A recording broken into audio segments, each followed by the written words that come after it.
Welcome to Out and About with Trev, COVID-19 Lockdown Editions 2020.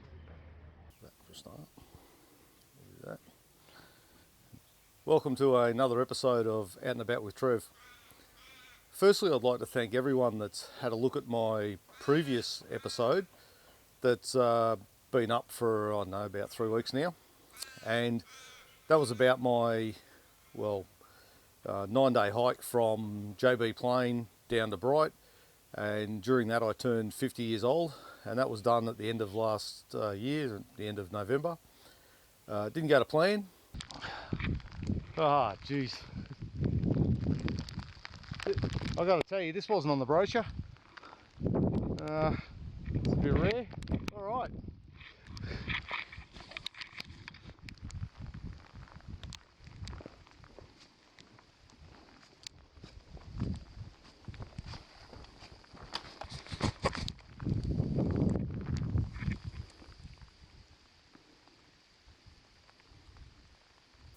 But it was still an impressive trip, and I appreciate some of the comments and the people that have sent me messages about that.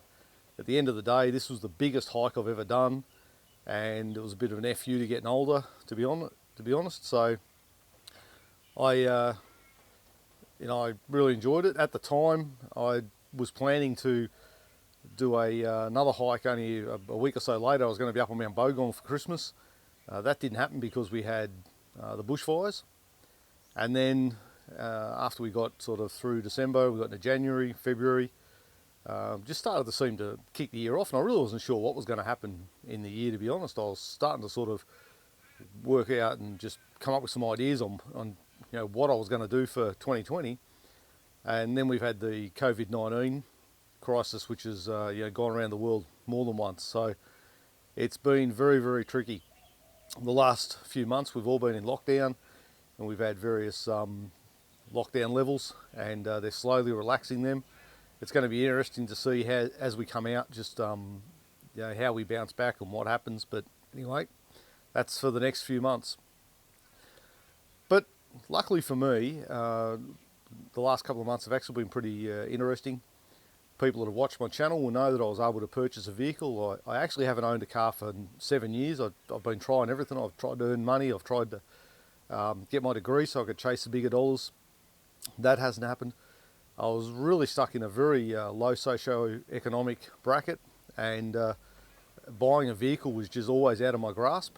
But through the use of the stimulus payment from the federal government, I was able to buy my 2001 Subaru Outback limited edition vehicle, and it's in great condition. I'm really impressed with how well it's been looked after.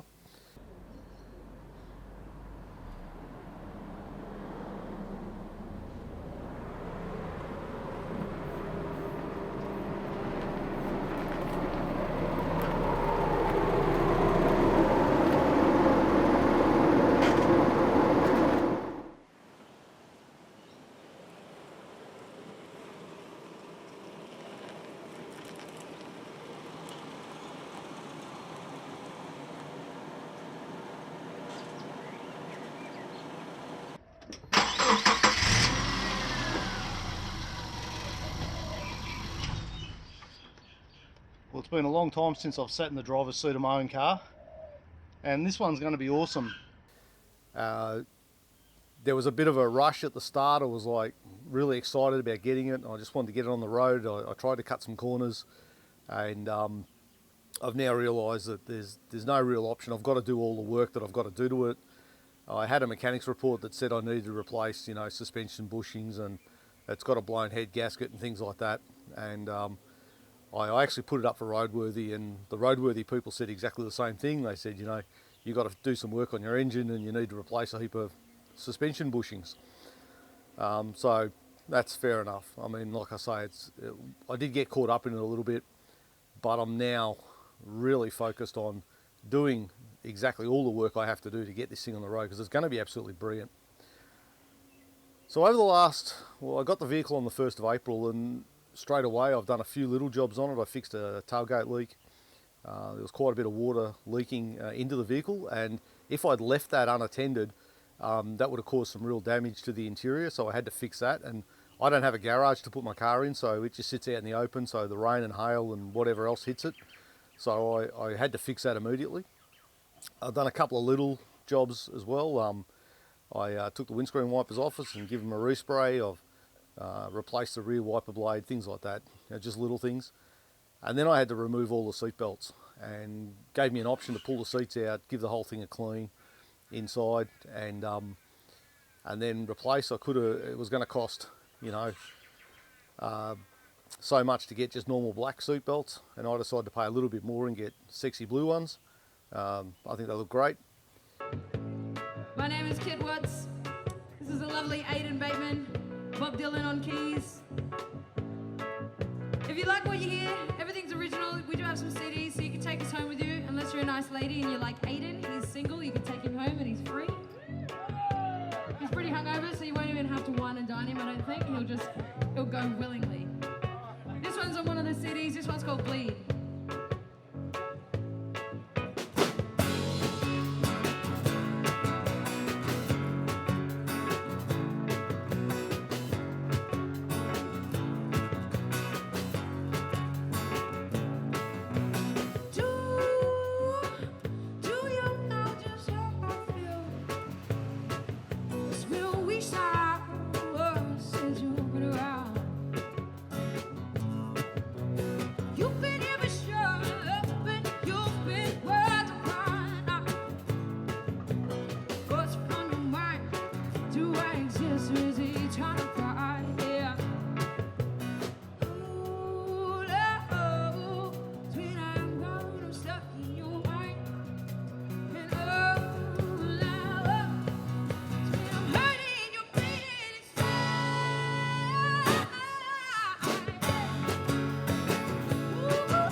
Looking dude down the front here, Mr. Gareth. He is a phenomenal keys player, and he is a part of our band sometimes.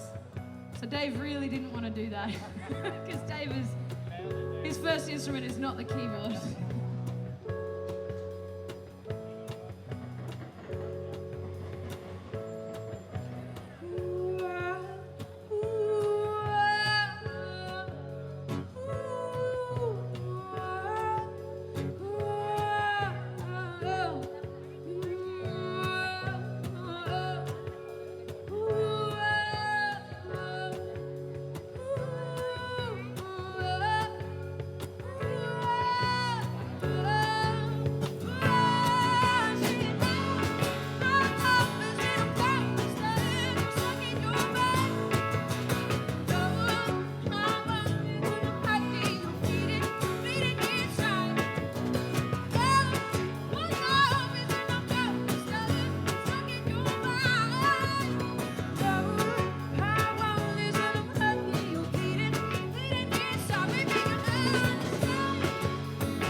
And because the car was drivable and the engine still runs, everything, I actually was able to get an unroadworthy vehicle permit from Vic Roads, and that enabled me to go and, we'll take it and get a roadworthy done, but also I need to take it for a big drive, just see how it runs at 100 k's, make sure the cruise control works, things like that. And done quite a few k's on a couple of little trips. I probably milked it a little bit, but it's been impressive to take it out. I do love it. It's going to be awesome. It drives great. At 100 k's, it's only just ticking over at 2,500 revs, so the engine's not working very hard at all. And that's shown me that this thing is worth spending quite a bit of money on to get it on the road. What I've focused on over the last couple of months is getting all the tools I'm going to need, not just to get it on the road now, but the types of jobs I'm going to have to deal with into the future. Because a lot of the suspension has bushes that have to be pressed in, I've bought a shop press. I've got 2 big accessory kits to go with it to cover all the options for pressing out and pressing in the bushings that I'm going to have to replace. I've also bought extra sockets and extensions and a big breaker bar, and because apparently some of the bolts might be pretty tight, we'll find out. In terms of suspension, I've got to do front sway bar bushings, lower control arm bushings. I've got to do on the back, I've got to replace the rear diff bushings, things like that. People that have owned Subarus will know what I'm talking about. These are the things that break on these things.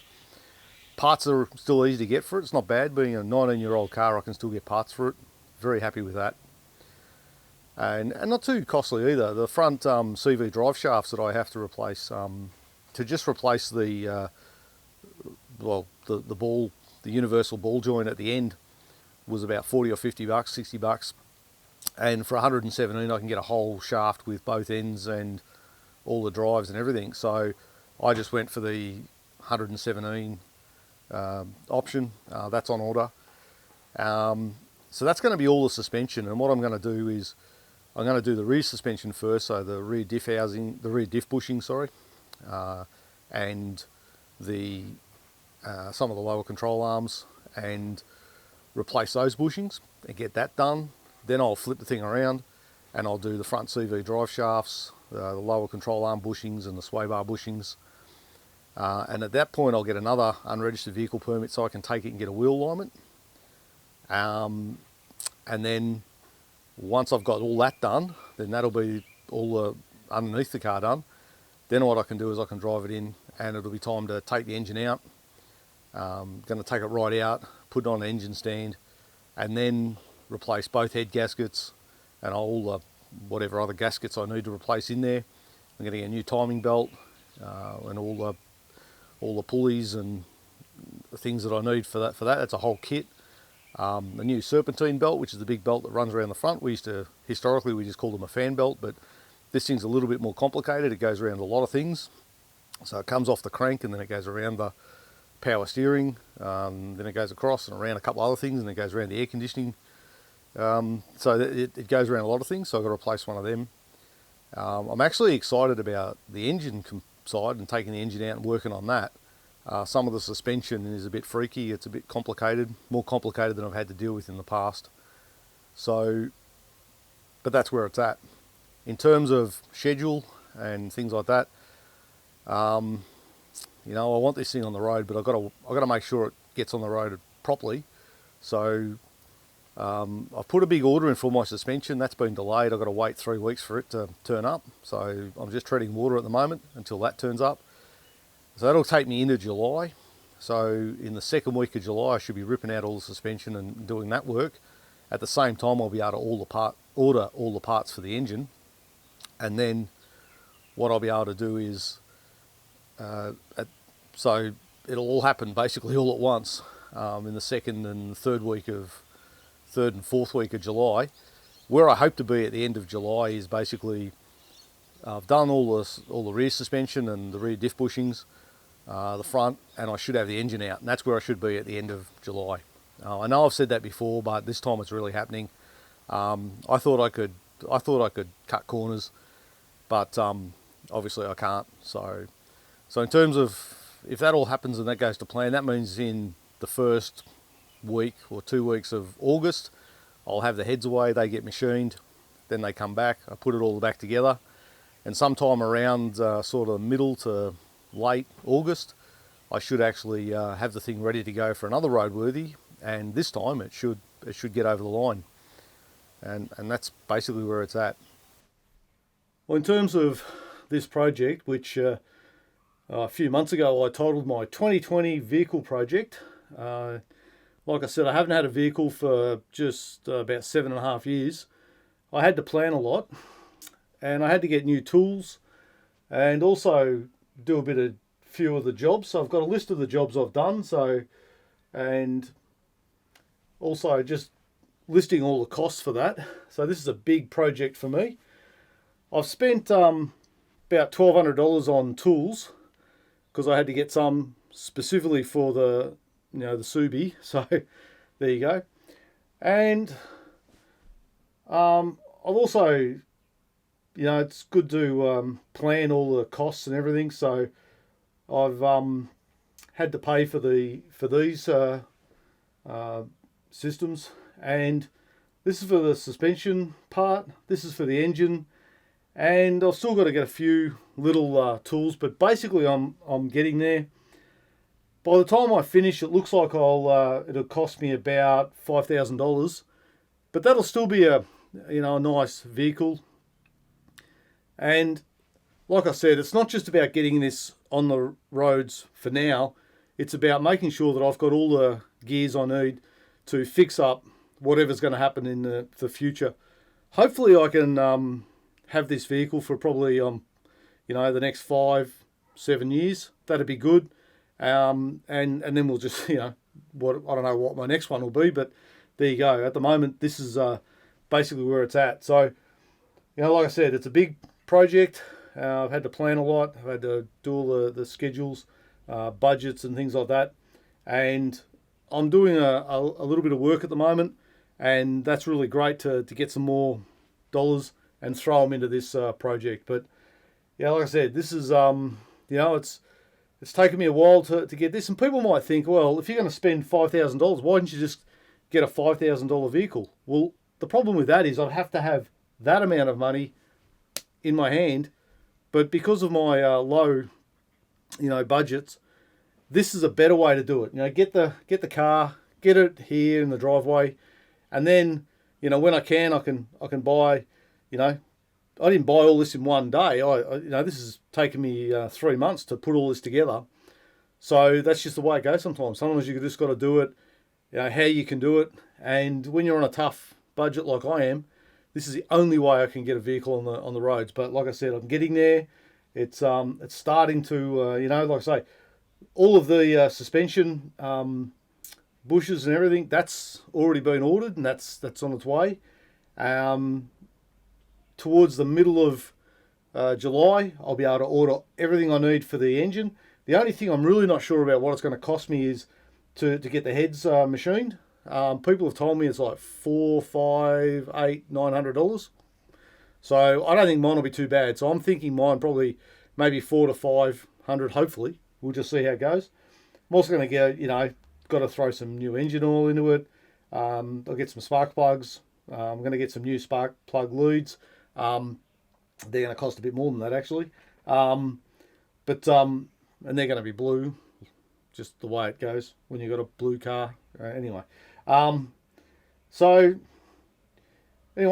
this is just where it's all the planning's being done, and it's starting to get there. And on the other side of this, I'm not ready to show you what's there.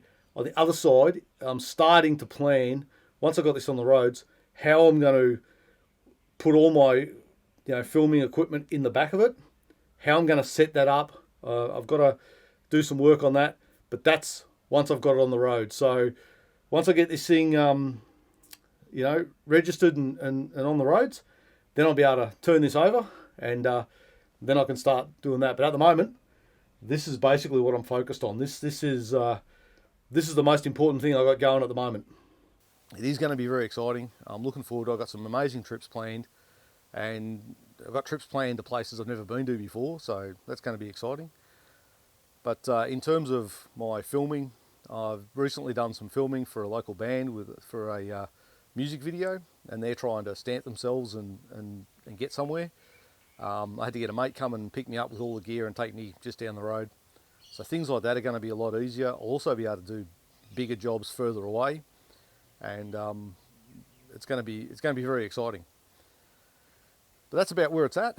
One of the things not for the roadworthy that I've done on the car, I'm really holding back. I'm very focused on doing just what I need to get this thing on the road, but it turned out that the speakers in the car were completely shot. Now check this out. These are, to use a technical term, they're fucked.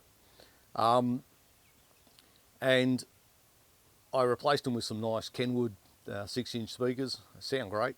And it was amazing too. I bought a kit. This is a kit I use for taking out and those little press buttons that go in the, like in the interior of a car. This is the proper tools to get them out and lift all the interior out. It was amazing to have the right tools. It made that job so much easier, and you'd never know it took all the door skins off. Like it just looks like it as it rolled off the factory. So that was exciting too. That was a $20 kit. So to have the right tools for the job, $20, well worth it. Anyway, that's where it's at. I'm going to take heaps of videos when I do all the suspension work and pull the engine out, and I just thank everyone that comes past and has a look at what I'm putting together. I've picked up a few new subscribers over the last couple of weeks. That's been exciting. I'm not really in it to be popular or anything. I just sort of place where I could hone my video production skills. I've got a new show reel coming out. I'm going to launch a website later in the year. So it's all sort of go. I know it's a tough time for everyone and we're all sort of a little bit doom and gloom, but I'm actually excited about what the back end of 2020 might look like, and certainly just trying to put myself in a position where I can really launch for 2021. And I think that's about all we can really try to do at this point. Stay safe out there, and I'll see you in the next one. Cheers, guys.